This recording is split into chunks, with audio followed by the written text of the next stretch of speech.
May 13th, 1940, Winston Churchill gave his blood, toil, sweat, and tears speech on the very first day of his entrance into the House of Commons as Britain's new Prime Minister. The speech was given at the beginning of World War II during Adolf Hitler's campaign to conquer European countries for Nazi Germany. During a time of fear and uncertainty for the fate of Great Britain, Churchill gave one of the world's most famous and motivational call-to-arms speeches Europe had ever heard. During the speech, Churchill admits his necessity for social unity within a country and a calling for all citizens to stand beside his ideals presented. The skillfully crafted diction of Winston Churchill became the persuasive entity that directly influenced Britain's engagement in World War II. Sir, to form an administration of the scale and complexity is a serious undertaking in itself, but it must be remembered that we are in the preliminary stage of one of the greatest battles in history. That we are in action at many points in Norway and Holland, that we have to be prepared in the Mediterranean, that the air battle is continuous, and that many preparations have to be made here at home. In this crisis, I hope I may be pardoned if I do not address the House at any length today.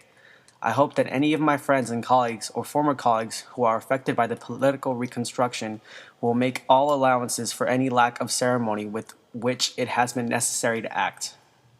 I would say to the House, as I said to those who have joined the government, I have nothing to offer but blood, toil, tears, and sweat. We have before us an ordeal of the most grievous kind. We have before us many, many long months of struggle and suffering. You ask what is our policy? I will say it is to wage war by sea, land, and air, with all our might, with all the strength that God can give us, to wage war against a monstrous tyranny never surpassed in the dark and lamentable catalog of human crime. That is our policy, you ask. What is our aim? I can answer in one word: victory. Victory at all costs. Victory in spite of all terror. Victory, however long, hard the road may be, for without victory, there is no survival. Let that be realized. No survival for the British Empire. No survival at all for the British Empire has stood for. No survival for the urge and impulse of the ages. That mankind will move forward towards its goal. But I take up my task with buoyancy and hope. I feel sure that our cause will not be suffered to fail among men. At this time I feel entitled to claim the aid of all, and I say, come then, let us go forward with all our united strength. Churchill's speech is a direct call-to-arms speech, with the sole purpose to persuade Great Britain's government to retaliate upon the enclosing Nazi invasion.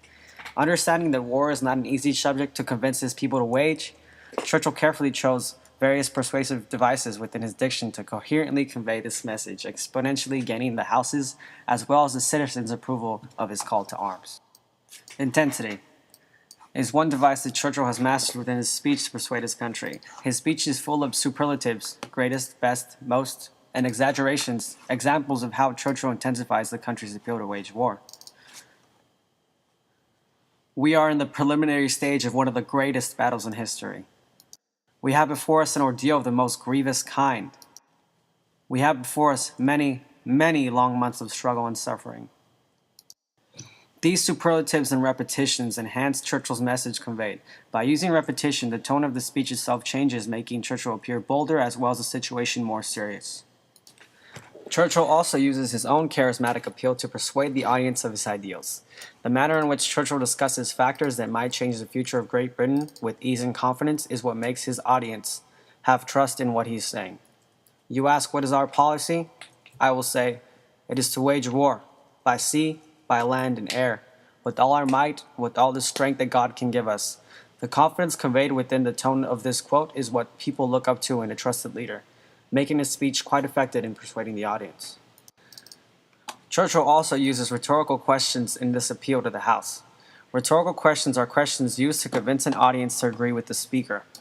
These questions are designed so that the answer is obvious to the audience. What is our policy? Churchill states within his speech.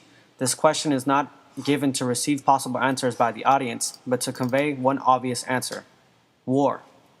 Foreshadowing that the audience will not want war as an option, it is the only answer that the audience will perceive. These are the exact motives for Churchill within his speech, to help the audience realize that even though war is not what they want to use, it is the only obvious solution.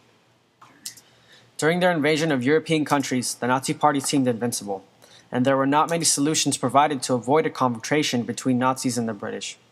This inflicted fear into the political and social powers of Great Britain. Winston Churchill provides a relief to a nation by proposing one singular solution: war. Within his speech, Churchill uses various methods of persuasion, such as his charismatic influence and his repetitive diction, to convey within him a strong, serious, confident speaker, as well as his use of rhetorical questions to plant the inevitable seed into the minds of the citizens. The skillfully crafted diction of Winston Churchill became the persuasive entity that directly influenced Britain's engagement in World War II. Churchill shows great confidence in his words, influencing an audience to appeal his proposal despite the hardships it will cause.